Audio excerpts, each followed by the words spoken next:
launched the Module 1 aimed at plant genetic resources, collection, conservation, and exchange, mainly explaining the initiative of public institutional seed banks, breeders collections, and community seed banks in order to manage, to preserve, and to support the increase of agrobiodiversity in farming systems. So this was Module 1 last Monday. And for today, we have Module 2. Today, we will focus on phenomics, approaches, and tools for genetic resources and breeding material characterization. In the next weeks, you will have also the opportunity of following our organic breeding training courses on Module 3, Breeding Methods Fundamentals, and February 13th. Module 4, Development and Application of Molecular Methods in Organic Breeding, at the beginning of March. And also in the same week of March, Module 5, Organic Heterogeneous Materials Design and Development. Okay, so these are the topics, the issues treated in our training in organic breeding courses. But as I told you, today our presentations or courses will be aimed at Module 2, Phenomics, Approaches and Tools Used. This is the list of presentations and courses in during today. We will start with my own presentation, main descriptors used worldwide in characterizing plant genetic resources. It will take about 1.5 hours. We will stop at about 10:30, giving a half an hour break to restart with my colleagues from INRAE, Yannick and Isabella, who will present the intro to Shiny Mass, our tool dedicated to seedlots history, phenotyping, and cultural practices. It will also take about 90 minutes presentation. Then we will make a break from 12:30 to 2. And after the lunch break, we will restart with Unit 3, Guidelines and Examples of Good Practices in Data Management, also in charge of Yannick and Isabelle. Also 90 minutes approx duration. Then we will make a break, half an hour, and we will finish at from 4 to 5:30 with Unit 4, Pedro Mendes Moreira from Instituto Politécnico de Coimbra, Portugal, aimed at methods for phenotyping and selection of agronomic traits of interest in organic farming. Okay, we have also an extra fifth session, which will be in charge of ITAB, is my colleague Solène Jourdain, aimed at methods for phenotyping and selection of added value traits.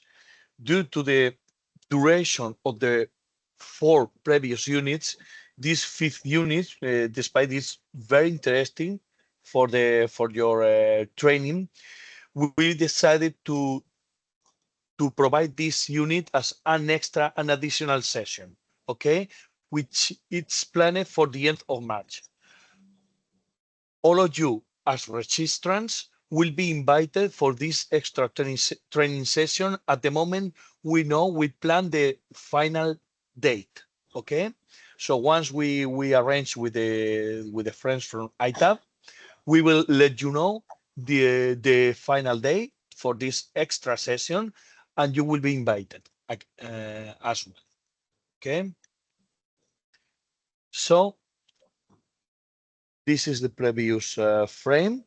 Now it's time to start with my unit, the first unit of today, which is main descriptors used worldwide in characterizing plant genetic resources. As I told you, I will base my course mainly with this presentation, but I will also use some web pages material. So I will be entering and going out of my presentation to show you some some internet materials as support for my whole presentation.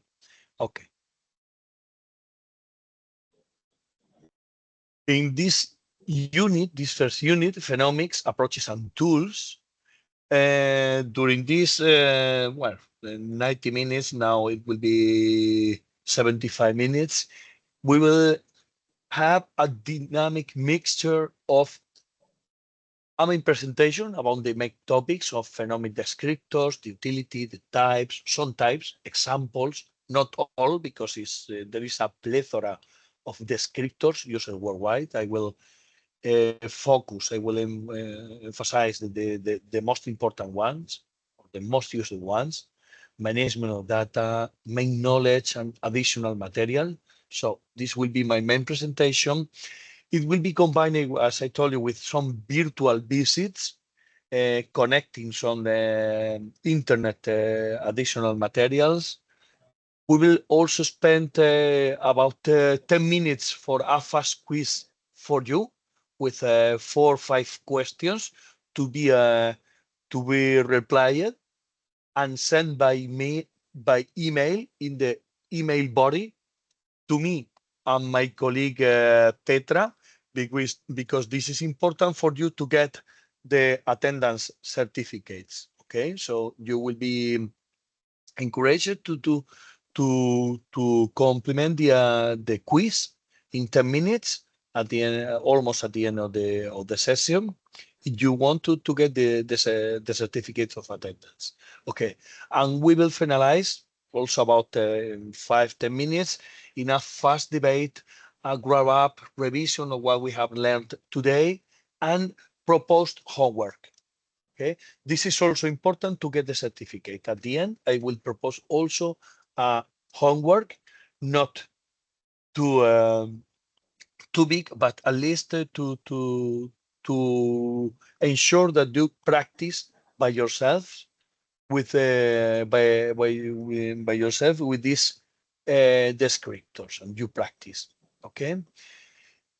Last but not least, very important. Please, any question you have, go through the chat, because it could be very difficult if we are asking and solving questions directly through the presentation mode. So it's more efficient to put the question in the chat, and if I aware, I will reply all the questions. If not, Petra will let me know. And for sure, any question that during the presentation of today is not solved, it will be solved in the next days. And we will list the unsolved questions in a Word file and provide to all of you in the next days. Okay, so no question will be unsolved for you. But please go through the chat if you have any question. Well, first of all, the characterization of plant genetic resources, usually known as PGRs internationally through this abbreviation, they can be, as PGRs, we encompass a myriad of agrobiodiversity, from land races, heirlooms, ecotypes, local traditional varieties, to breeding lines from breeders, commercial varieties, hybrid varieties, also wild relatives. Wild relatives are very important in breeding because in many occasions the sources of variation to improve commercial or traditional land races are present in the cultivated forms of one particular species, a crop species, are not enough. And you need to go to the wild relatives. And this is the reason for which they are also considered plant genetic resources. And they're quite common in seed banks and germ plants collection. Well, in this context, for the efficient management of plant genetic resources, it is of paramount importance being aware of their diversity. So not only having in a list written, I have a collection of this variety, and this variety with this local name, big size fruit, small size fruit, and okay, this is not enough if you want to have well characterized, well defined your materials. Okay, so how can we have well characterized, well defined our plant genetic resources? Through a catalog of PGRs based on objective description. Okay, and this objective description is given by descriptors. The main actors using these descriptors are seed banks. In fact, descriptors are an essential tool for seed banks management and knowledge of the diversity they preserve. Descriptors in seed banks are connected to the level 2 info of seed banks.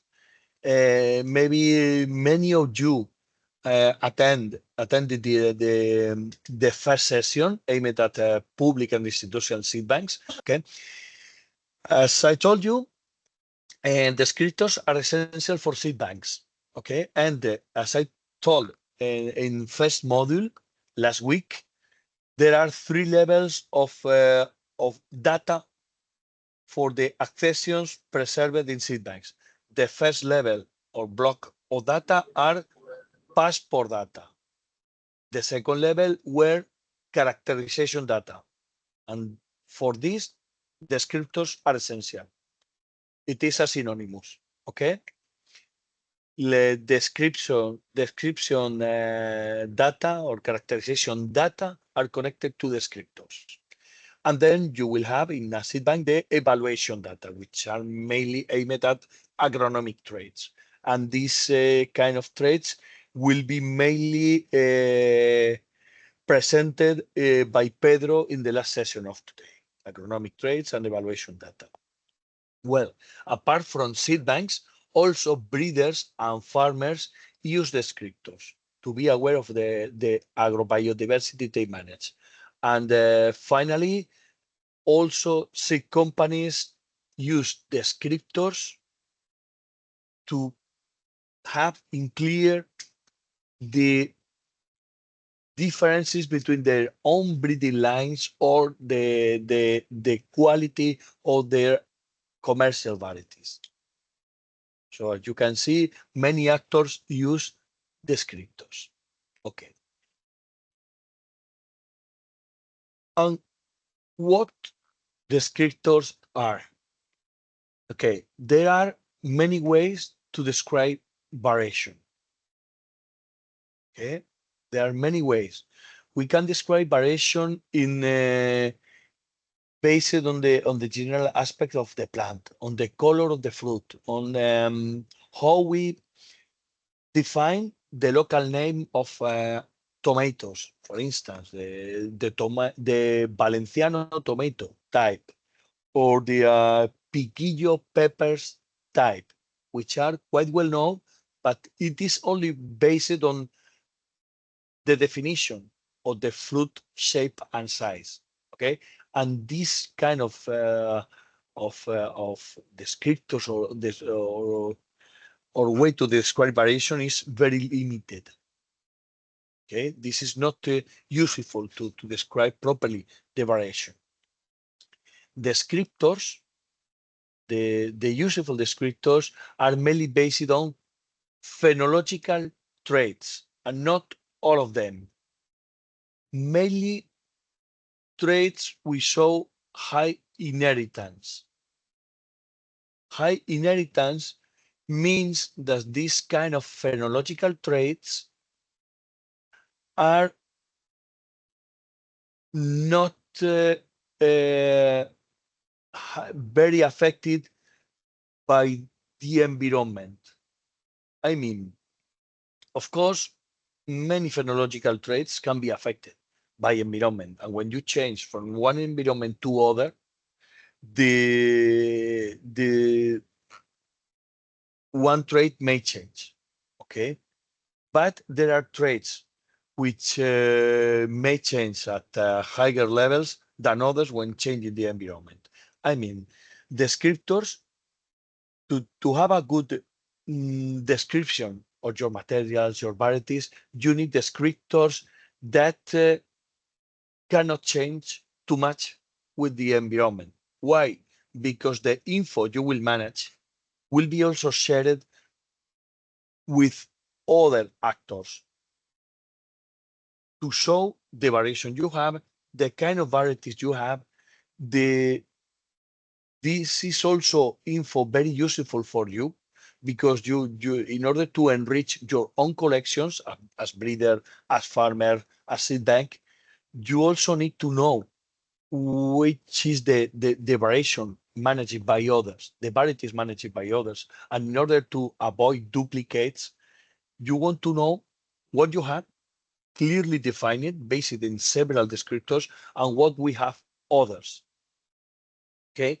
And for that, you need to talk in the same language, at the same language or same words that do not change too much with the environment. Okay. For instance, examples of blocks of the descriptors internationally used. They are mainly ordered by blocks and they are compiled in a list. In a list which classify mainly plant vegetative traits or plant reproductive traits. Descriptors aimed at general development, branching of the plant, the shape and other aspects issues related to the leaves. And we have also descriptors aimed at reproductive traits. Descriptor of traits related to flowers, inflorescences, fruits or infrurescences, seeds. Okay, there are dozens of them, as I will show you. But they need to be, as I repeat, as highly inherited as possible. Of course, the environment may change the expression of phenological traits, but these descriptors list traits which are quite highly inherited. For instance, if you have a variety with red fruits, another with yellow fruits, another with orange fruits, this is useful to describe your variety because your variety with red fruits will not change from one environment to other. Maybe the red level may exacerbate a bit if this variety is cultivated under fully sun exposure. Compare if this variety is grown in a greenhouses with a more shaded environment. Okay, but this variety will be always red. Well, also your orange variety will be also orange fruited, or the yellow one will be always yellow. Okay, and also if your variety is small fruited, regardless it is grown in the open field under high sun exposure or in a greenhouse, it will have always small fruits. Or if your variety is big fruited, your variety will be always big fruited in a greenhouses on open field, and also the same. If your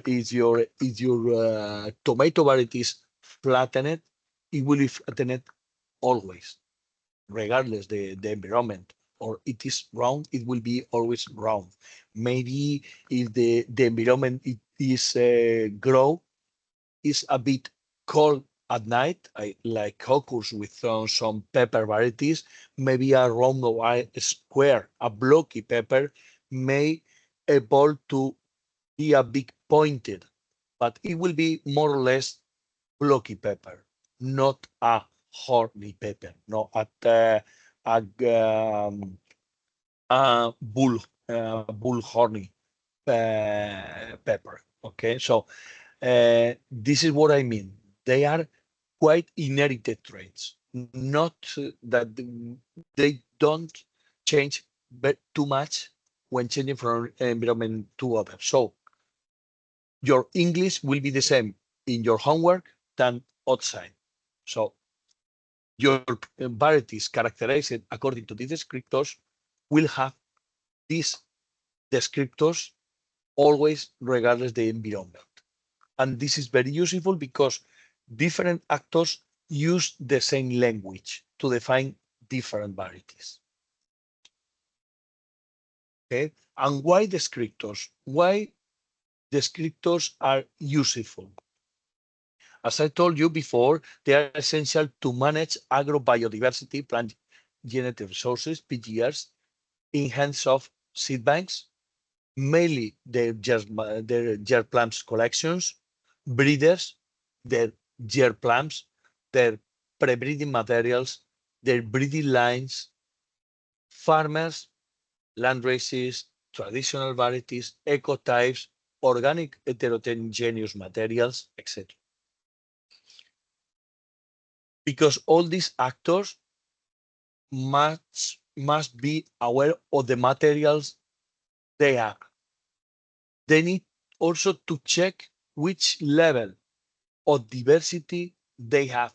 Okay, my collection of varieties is quite diverse, or compared to the other materials, other collection that other actors manage is very limited. I'm interested in introducing new varieties to increase, to enrich my genetic background, my varietal background, because working with descriptors and having your collection, your materials well defined, well described through descriptors, you can compare your materials to other collections in hands of other actors. You can detect duplicates, establishing core collections, because once you have well defined your dozens of varieties, your hundreds of varieties, you can perform studies of principal component analysis and other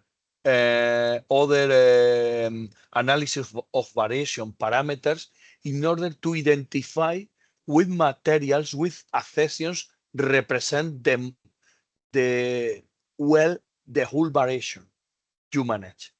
You can discard some almost close duplicates, and your whole collection, or like instance here in seed banks of hundreds of accessions of tomatoes, can be summarized in just 100 or 150 accessions, which, based on dozens of descriptors, these 10% of varieties or 5% of varieties represent quite well the whole variation. And then your efforts must be paid mainly on this core collection. So this, to know well the phenological variation you have, allows you as seed bank as breeder or community seed bank in identifying the most relevant accessions which encompass in the phenomic point of view the highest variation, and they can be chosen as representative of this community seed bank or of this public seed bank, and then you can take them as security copies of the whole collection. Okay. You also may know the types you need to enrich the diversity of your collections and many other applications. The limitation. There are many descriptors. Okay.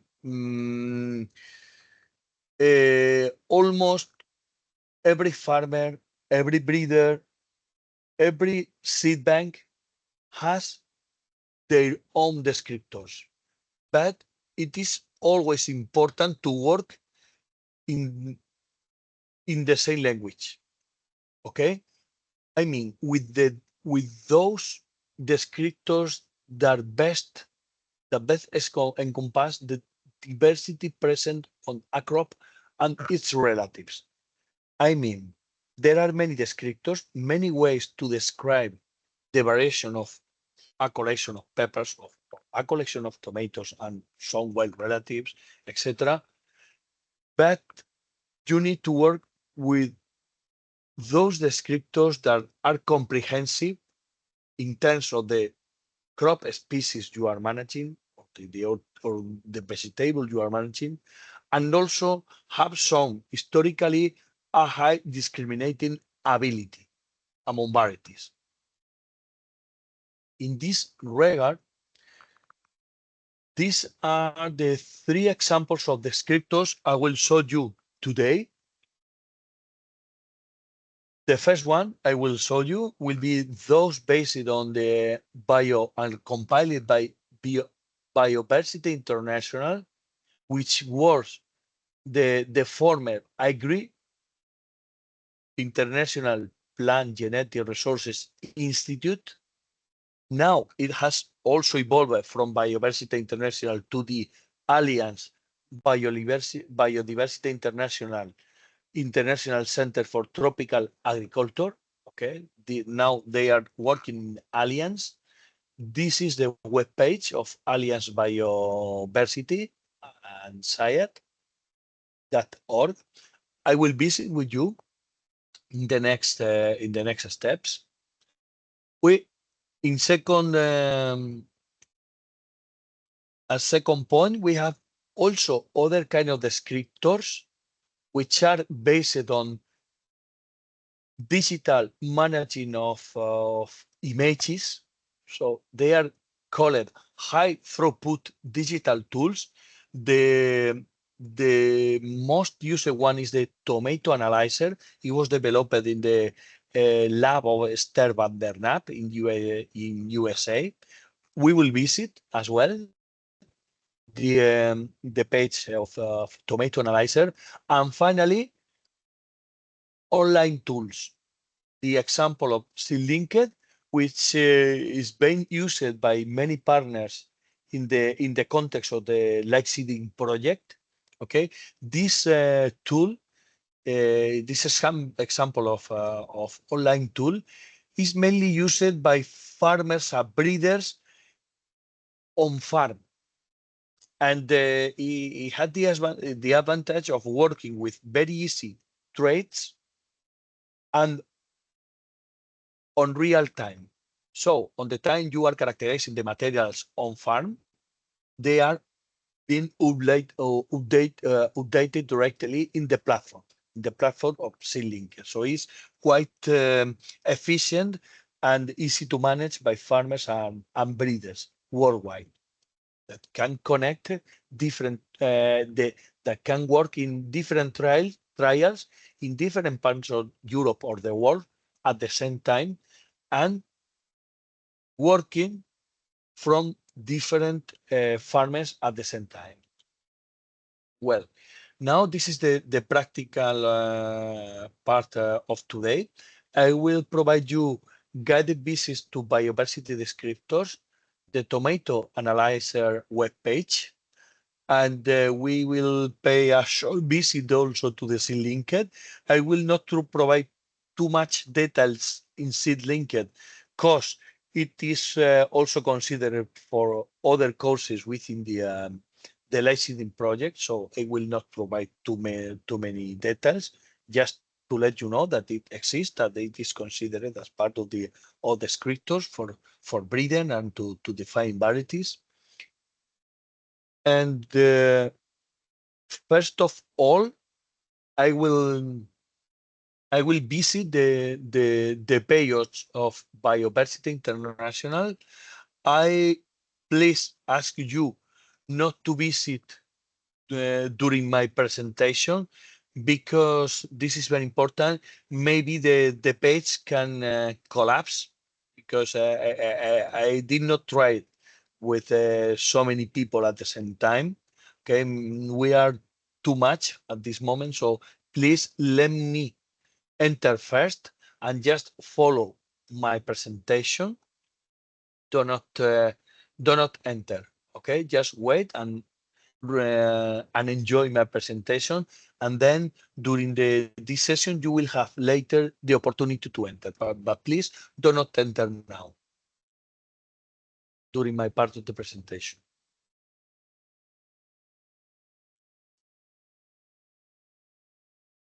Okay.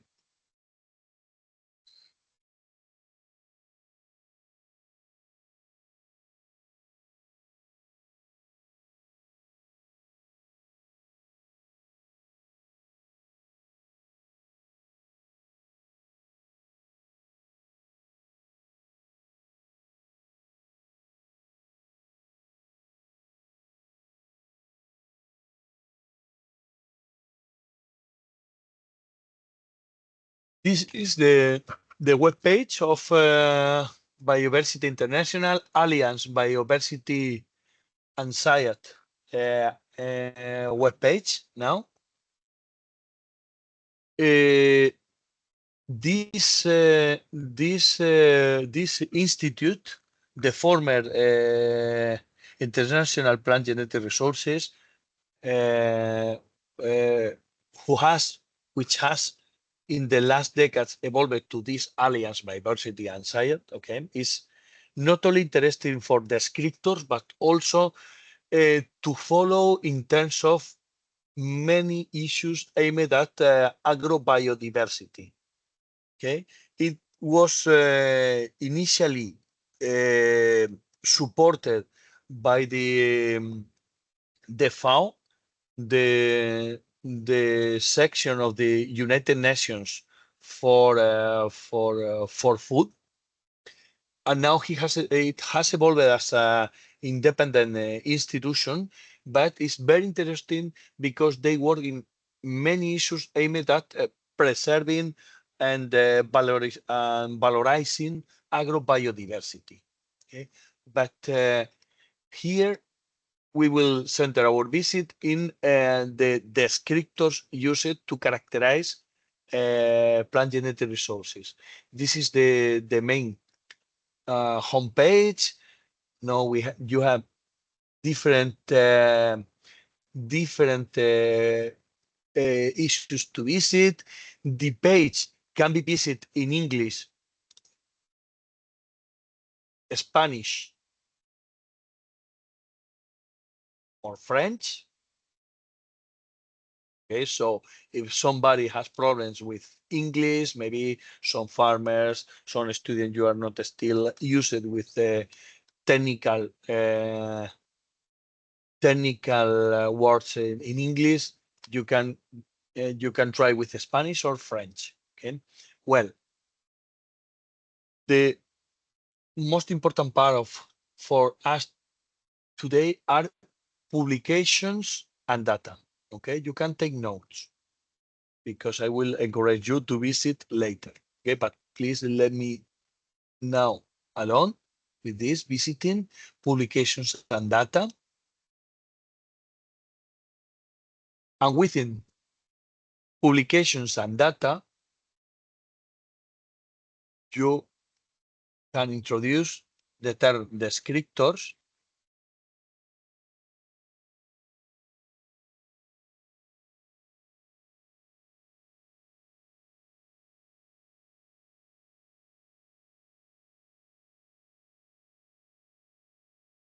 and here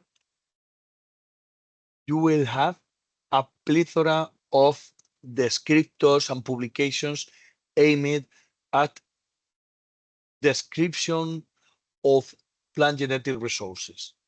If you want to be more read, you can introduce the name of a specific genus, for instance, capsicum, like in my last search.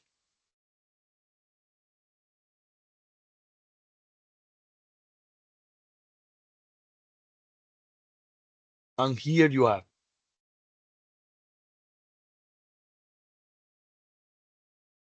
You use the button, then it was published. These descriptors of for Capsicum were published in 1995. You can download the original file. Some of these publications, descriptors, in this case of Capsicum, are published, all of them in English, but in some occasions you can find these descriptors published in Spanish, in French, or even another additional language. Okay, but they are free for anyone interested. Okay, and it contains 110 pages. Then we will go back. Descriptors, for instance, Musa. Musa is the genus for plantains. You can find here in Spanish descriptores para el banano. Musa is PP. Descriptors for banana in English. Okay, you can have also a catalog of some Musa etc. reference collection growing in the Philippines. I mean, satellite publications or catalogs from seed banks, plant genetic resources initiatives on different countries, published in the frame, in the umbrella of the Biodiversity International, based on the descriptors of this species. And if you type descriptors for banana, then you enter. It was published in 1996.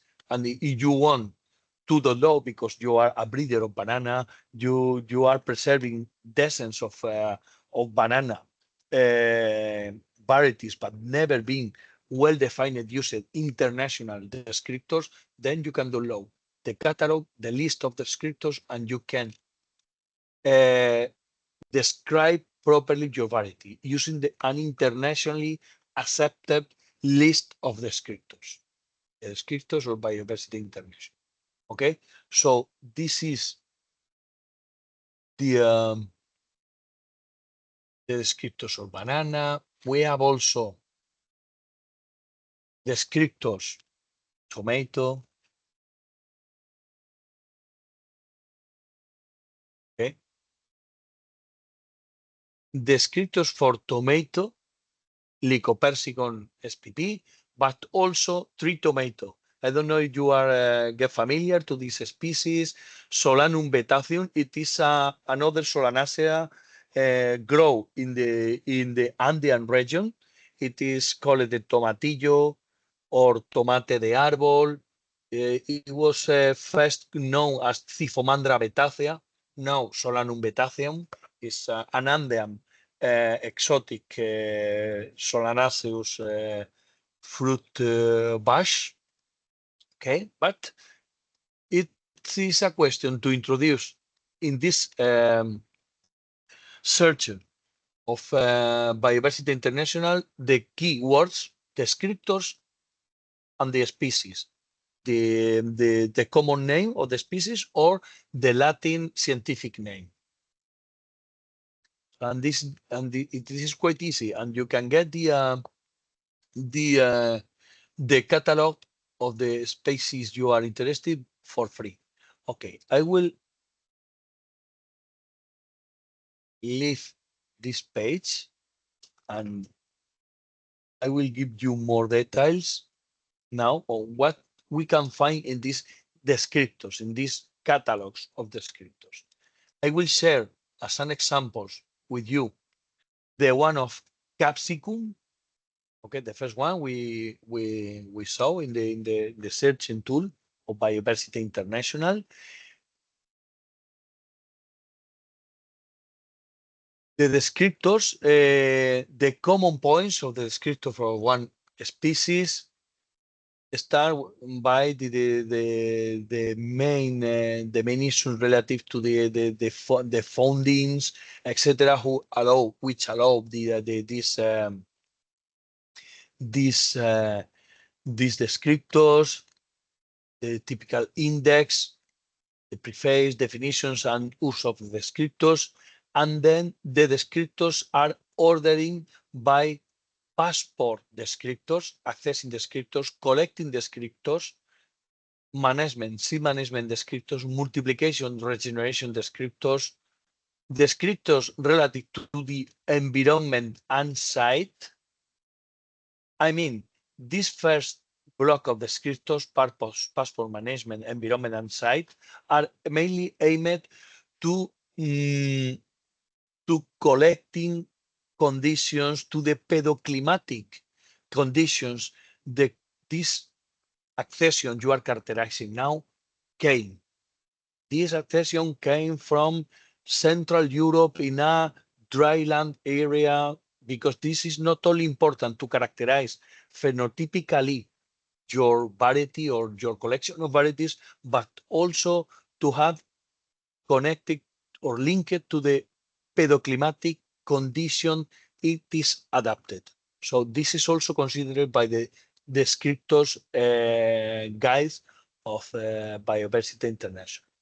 Then the characterization, which are probably the most important ones, the ones I will put more attention now, and the evaluation descriptors.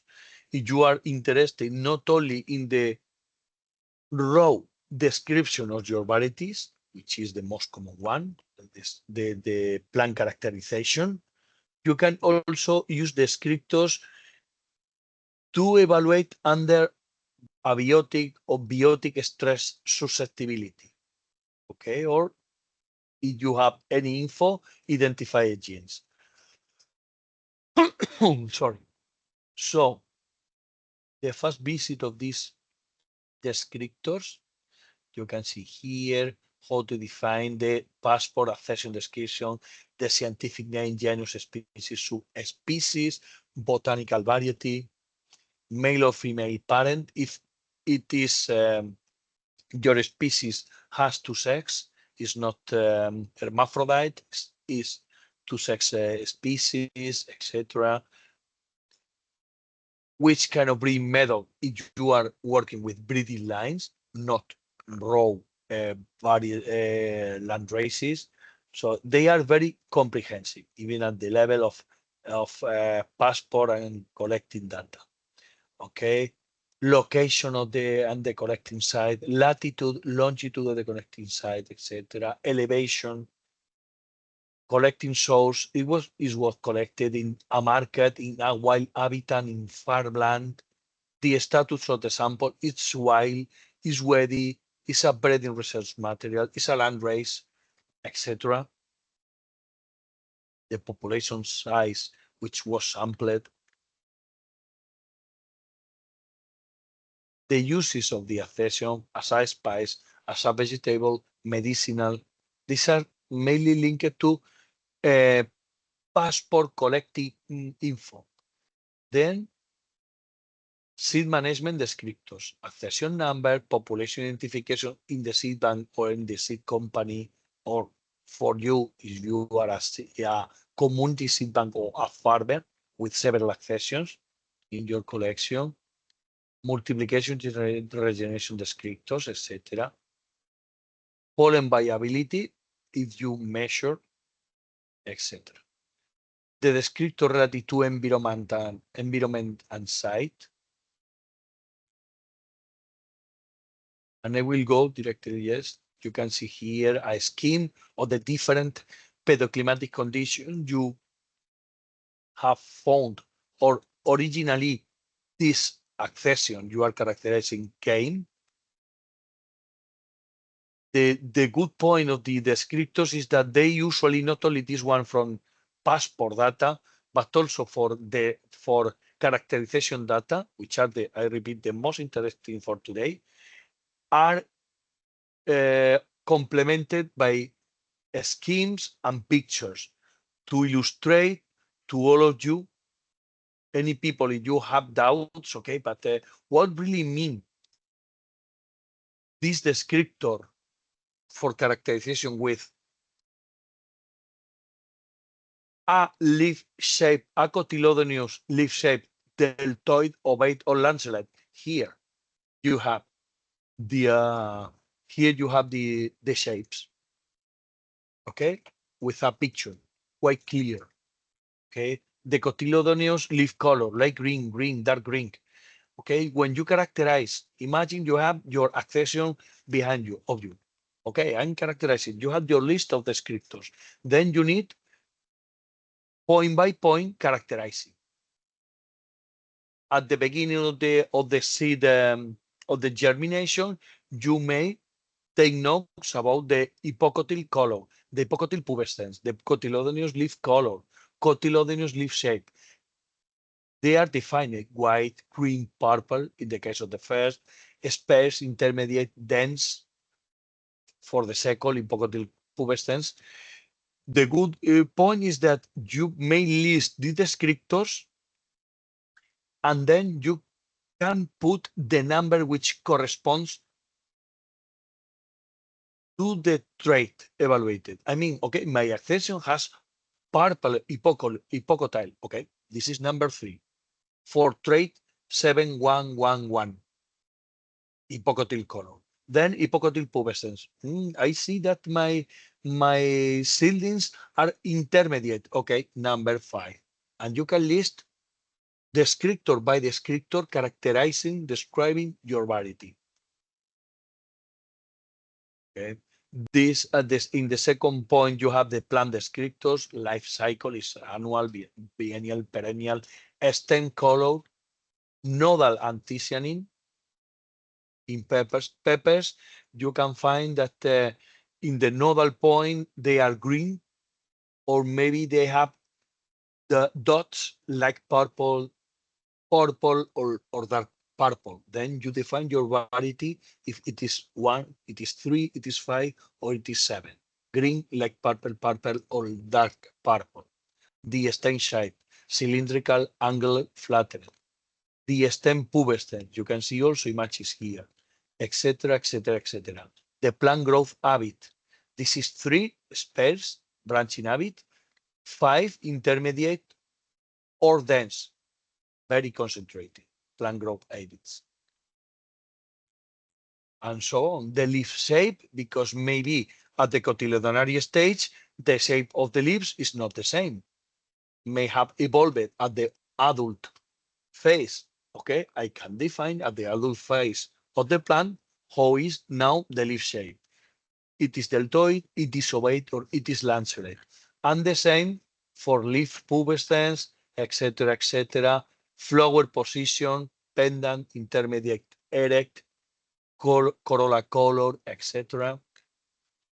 Filament of the anthers, fruits in the case of peppers, the calyx margin, annular constriction, etc., etc., etc. Okay, so you can see that there are many different descriptors aimed mainly at the seedling stage, at the adult plant stage in vegetative terms, and also reproductive traits or descriptors aimed at flowers and fruits or inflorescences. I will leave this. This is an illustrative. Okay. And I will be back to the presentation again. This is an example of the use of descriptors in a collection of Spanish pepperland races from the endemic varieties from the Balearic Islands, in which we have performed a genotyping by sequencing, a DNA study, but also complemented by phenotyping. Here you have an example of fruit characterization. Sorry.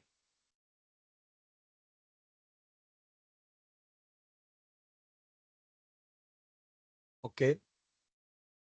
This is an example of our own works.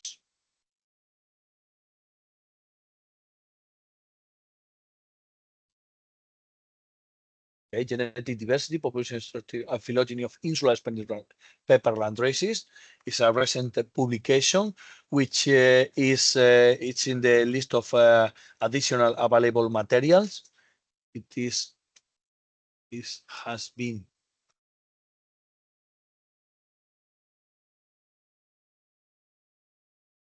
Moment, please.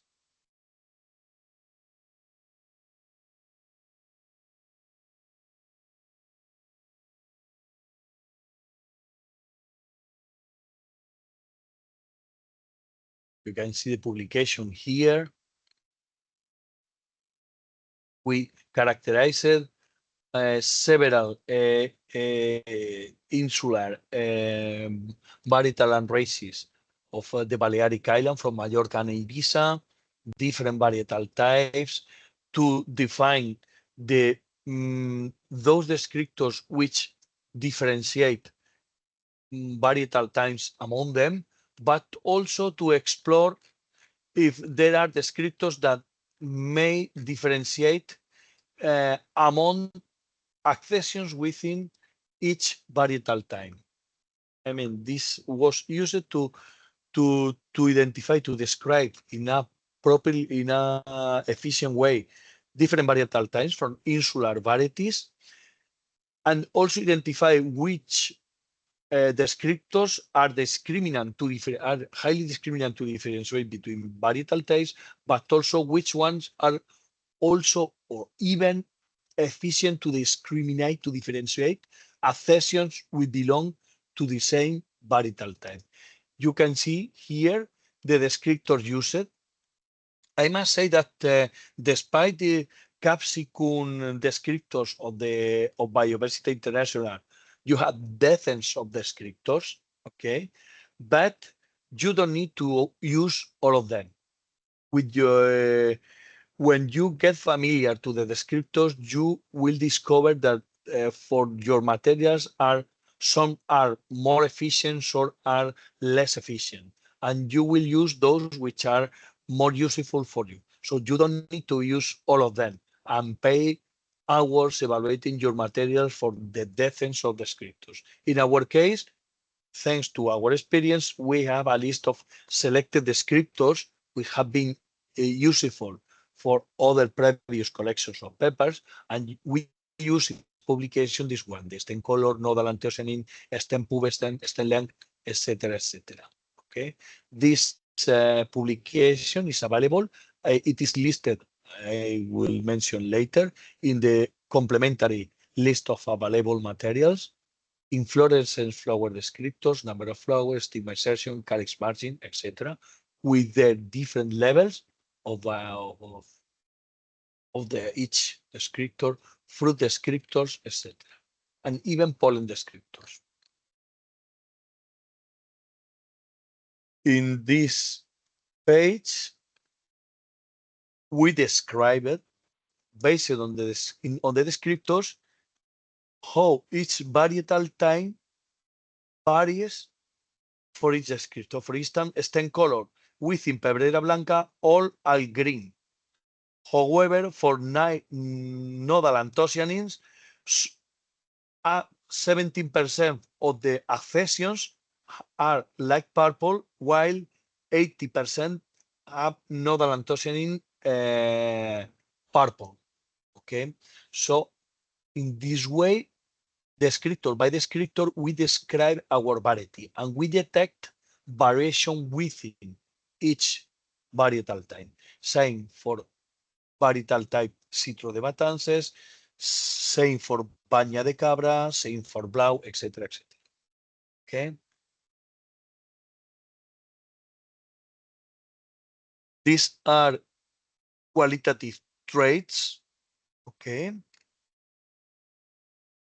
These pictures are taken for accessions within each varietal type. This is the variation found on Pebrera Blanca based on the picture of the fruits. You can see that within one varietal type, the shape is more or less the same, but you can detect some variation depending on the origin. Same for Citro de Matances, which is in the middle. and same for Baña de Cabra type. So, and finally, with all the info compiled with descriptors, we can also perform a principal component analysis to identify, to summarize how, based on these descriptors, each varietal and varietal time appear. Thanks to this principal component analysis, we can detect which varieties are on the whole closer and then more similar in terms of all the descriptors used, and those which are more different to the rest, which are in the corner points of the PCA plot. Okay, so the descriptors are useful to describe your varieties, your varietal types, to be aware of the diversity you can identify among varietal types, within varietal types, but also in a very illustrative way, how some varietal types are closer, are more similar, and which one are more different. And also you can perform principal component analysis of the descriptor used. Why? Because these plots of principal component analysis of descriptors will tell you for this collection which are the more discriminant the descriptors. I mean, the ones which are more powerful to differentiate varieties. So the ones which are on the extremes of PCO1, from the extreme to this one, FSBA, FW, fruit weight, FWY, FS, NL, novel, PP are more discriminant in this and SA, LS, LC are also discriminant, which can differentiate in the frame of the PC1 and same on PC2. FB, FIL, SL are very discriminant to differentiate varieties because they are on the bottom of PC principal component 2, or FLA, NA, nodal anthocyane, FCM, PMU, etc., are also discriminant in terms of the PC2 to differentiate varieties.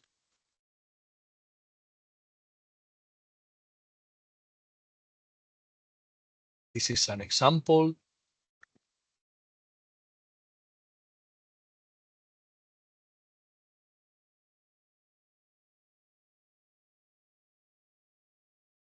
And now we are going to the other example of the second example of plant descriptors, the ones based on digital tools, the tomato analyzer. Again, please try not to enter and leave me to enter only me.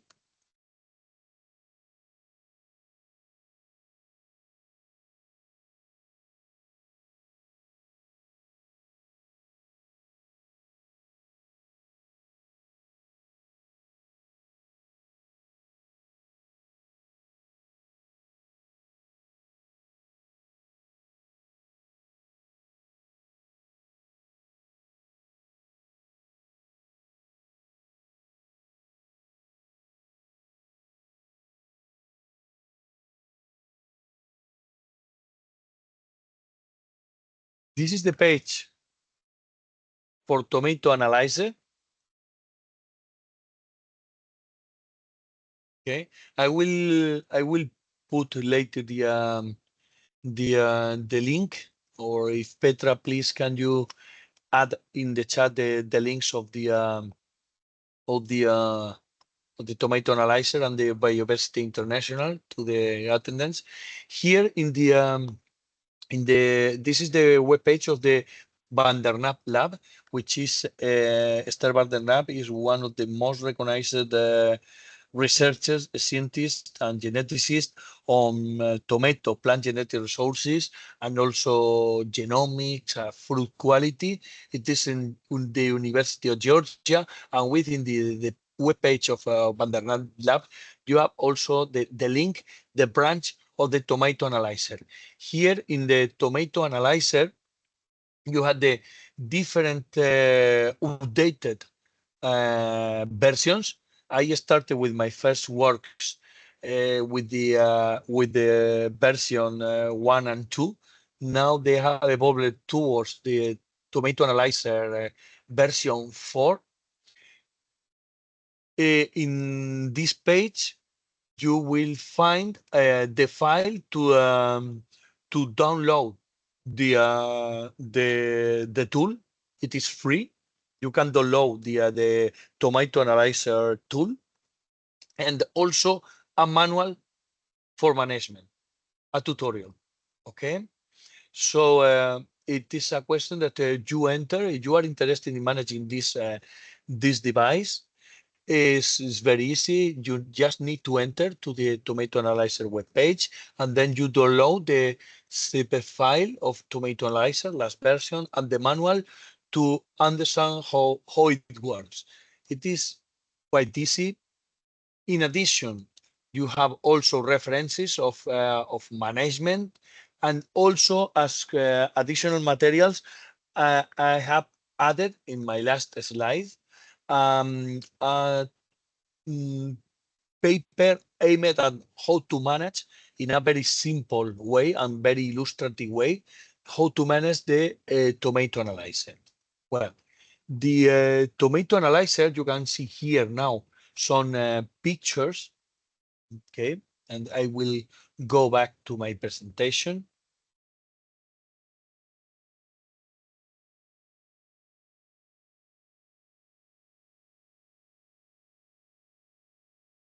The tomato analyzer is based on fruit scanned pictures.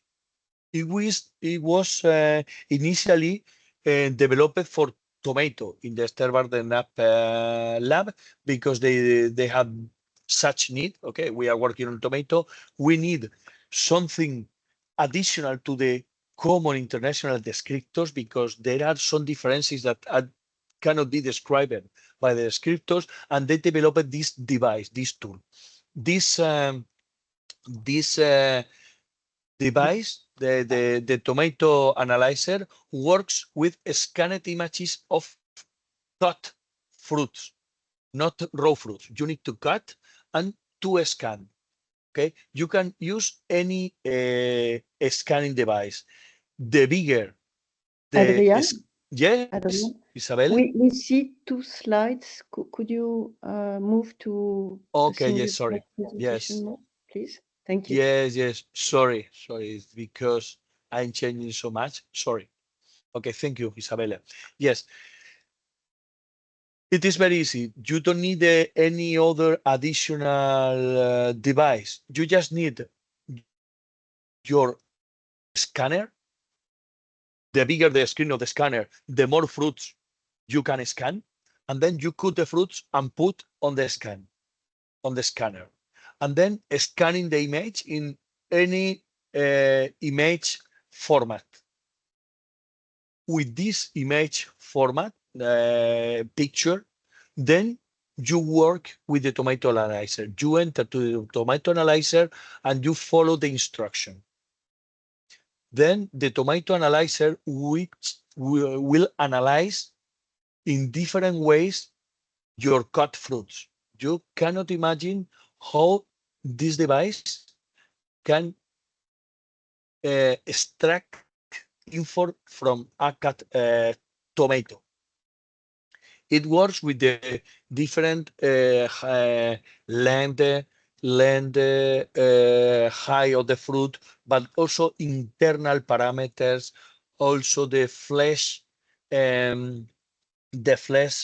thickness, also parameters calculated on the basis on the rate scanned parameters, so you can get dozens of parameters just with the scanning images and following the instructions of the tomato analyzer. Okay. Despite the tomato analyzer, according to its name, was firstly aimed to tomato, many researchers have used it on their own species. For instance, I have colleagues that I have used it in the neighbor lab. They have used the tomato analyzer to work with eggplant fruits and getting a lot of also dozens of fruit extra descriptors, which allow to differentiate. Here you have the different eggplant fruit, how they can be in this picture. They can be in a PCA distributed based on the tomato analyzer descriptors. So they demonstrated that tomato analyzer can be also useful for eggplant. Or in my case, as I will show you, also in peppers. Okay. Then we are in number 3 kind of descriptor, the seed linker. Just to finish, giving you some examples of the example of using the different descriptors. As I told you, they in their context they are useful. The descriptor from Biodiversity International, the digital descriptors of the digital devices like tomato analyzer, or even the seed linker. But depending on your interest, they can be used alone or even combining.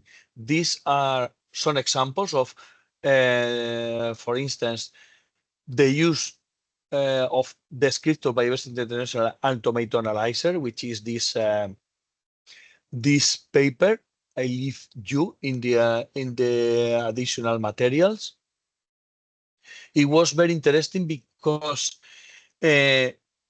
we saw that based on the descriptors from Biodiversity International in capsicum, we were able to describe a huge collection of peppers, of traditional land races of peppers, but complemented through the tomato analyzer, we could go further and being able to differentiate even varieties within the same varietal type that only based with the Biodiversity International descriptors couldn't be differentiated. So with the complementary use of tomato analyzer, we were able to differentiate quite clearly. Okay, so it was very interesting, this combination. And also in the recent years, in the frame of the LiveSeeding, we are using a combination of the Biodiversity International descriptors in capsicum and in tomato with seed linked. And here you can see that the example of peppers, 40 varieties evaluated of peppers through conventional descriptors in 2 different locations. You can see in red frame the PCS of conventional descriptors, the 2 locations, and the same varieties described by seed linked. You can see that seed linked on many occasions can differentiate in almost the same efficient way than conventional descriptors. So seed linked, which is mainly aimed at collaborative networks of farmers and breeders, can be also quite useful to complement the characterization of your materials, apart from the descriptors from Biodiversity International. And same with tomatoes. So the seed linked, in addition to be quite simple management and quite simple descriptors, are good complements for conventional Biodiversity International descriptors. Okay, and now it's time for you to work. We are almost finishing. This is the fast quiz for today. You need, as I told you, to fill it in the email body. These are the 4 questions for this unit. Okay. Now it's time to go in finishing. Revise the quiz in common. Okay. We are descriptor useful. Okay.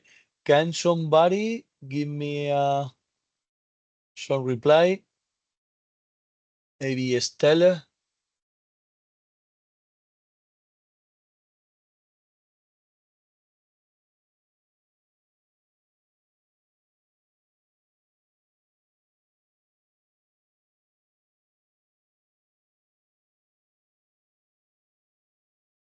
Maybe Andre.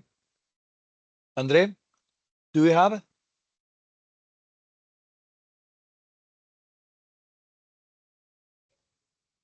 Can you Hello. please?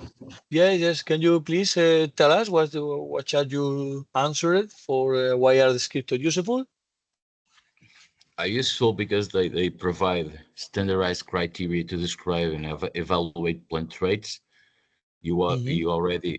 You already speak about the passport traits and everything, and then the characterization traits, and Mm-hmm. the way that it prepares the things, it facilitates the comparison, the documentation, and also the conservation of genetic resources. Okay, good. And Yeah. okay, okay, and you can also compare and differentiate the, the some land races and some genotypes in easier way. Mm-hmm. Okay. Okay, good. This is a good answer.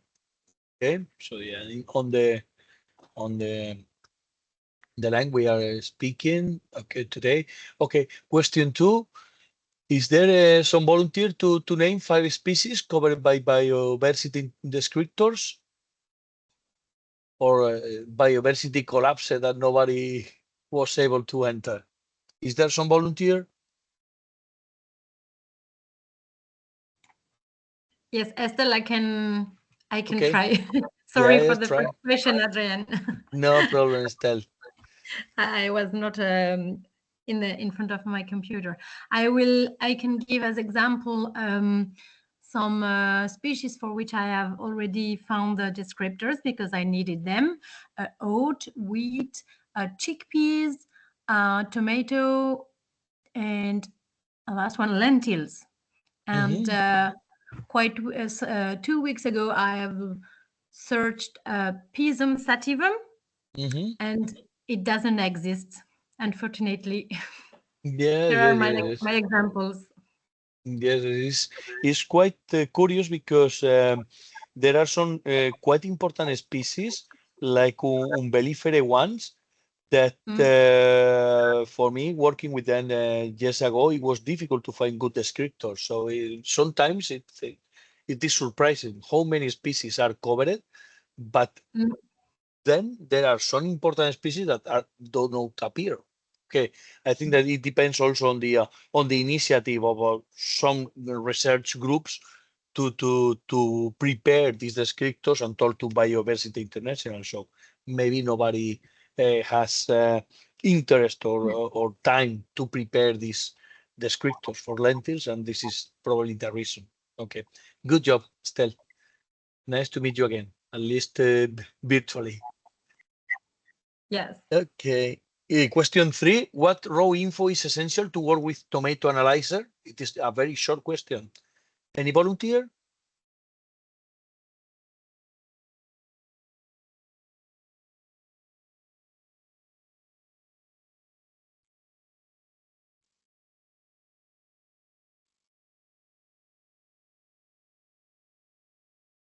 Okay, don't be shy.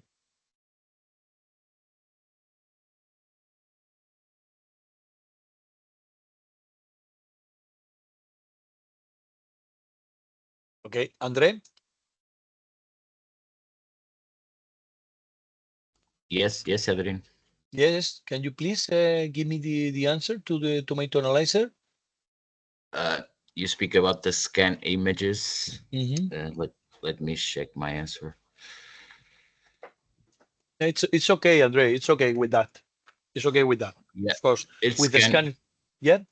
And you also get fruit weight in there, and also genotype and Okay. nothing else. Yeah.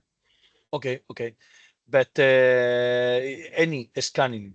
So the good point of this kind of descriptors is that they just work with images scanned from any scanner. So the domestic scanner or a big one, the bigger the better, because more fruits are scanned at once. Okay, but any scanned image can be analyzed by tomato analyzer. Good. And what is linked? Okay, can I take advantage of you, Andre, and of your Yeah, comments? And yeah, yes, I work a lot with SeedLinked good, this year. good. So SeedLinked is a powerful tool. I'm in the team of SeedLinked. It's a digital Mm-hmm. platform that connects farmer researchers and seed companies to share data and feedback on seed performance. It facilitates some participatory variety trials and enables users to evaluate, track, and compare crop varieties based on real world data. Okay. Okay, that's good. Perfect, Andre. Okay. That's good. Thank Thank you. you to all of you who have participated in the quiz. Well, we have revised the quiz in common. I think that many of you have heard about these tools before. I'm taking advantage of this comment, this question, and also the third one. What's the most useful for your work this moment? Because there was a question about the descriptors of Biodiversity International, and from Jacobsen, I remember that told that these descriptors are 20 or 30 years old, and if there is some new ones, etc. Of course, the descriptors, the tools to advance in describing plant genetic resources are evolving. Okay, sure. The tomato analyzer is an example. The seed linkage is another example, but I must tell you that the Biodiversity International descriptors, despite they are quite old, 20 or 30 years old, they are still considered a common language for all the seed banks in the world. So it's like, okay, which is the international language to launch a courses in organic plant breeding? English. Okay, is still English useful? Yes. Can we talk and understand each other? Of course, thanks to English. So the descriptors from Biodiversity International, despite they are quite old, they are still used in a profusely. And in fact, as I told in my answer, at my lab and in other labs, we are using these descriptors for our publications in recently in 2024. So despite they are old, they are still very, very useful to describe in an internationally used language, let's say, for plant genetic resources. Okay. I don't know if there are other questions and doubts, but as we are on delay, mainly due to my first introductory slides, just I prefer just to answer the question you have in the chat, or if you have other doubts during the next sessions, please put in the chat. Unit 1, I have this doubt or this doubt, and we will answer in the next days. Okay. And to finishing what we have learned today, we are very simple. We are learning that there are different levels or ways to describe the plant genetic resources. The most conventional, traditional ones that are the internationally considered descriptors from Biodiversity International, now Alliance Biodiversity CIAT, digital tools, Tomato Analyzer as an example, and other tools, other online collaborative platforms like the SeedLinked. Each of them useful for specific sectors or actors, but as I put in my examples, they are also useful to complement each other in your works. So this is all from me. This is what you have learned today, I think. And just to propose the homework for this unit, please, you will have the next week to do the homework, but I advise you to send me to the same emails, Adrian Rodríguez, and Petra in the next week, please, next Monday. Wait to next Monday, please, because for us it's better to have concentrated all the homework in the same day in our mailbox rather than searching day by day. So please, you have all the week to do it. But please, for our more efficient work from Petra and me, please send it next Monday. You can use as issue of the email for a better identification LiveSeeding Unit 1, Unit 2, LiveSeeding Module 2, Unit 1 homework as issue of the email. I repeat, LiveSeeding Module 2, Unit 1 homework for a better identification as issue of the email. And the homework is very simple. It's a case of a study. Please identify one species of your interest, tomato, pepper, wheat, I don't know, fruit, tree, close to you, or vegetable, cabbages, for instance, that are grown now in winter. And please try to characterize 2-3 accessions which are close to you in your trials or which appear in a field, one in a field, another in another field, and use as much as possible according to the corresponding biodiversity descriptors.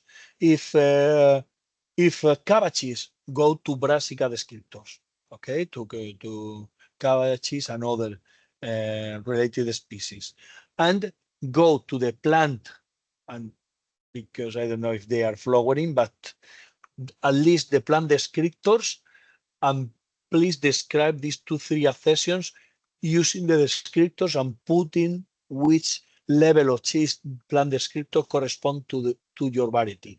Do with 2-3 accessions, and please send us as an Excel file with the 2-3 accessions in columns and the traits as rows of the Excel. This is the homework for you for this unit. And from my side, this is everything.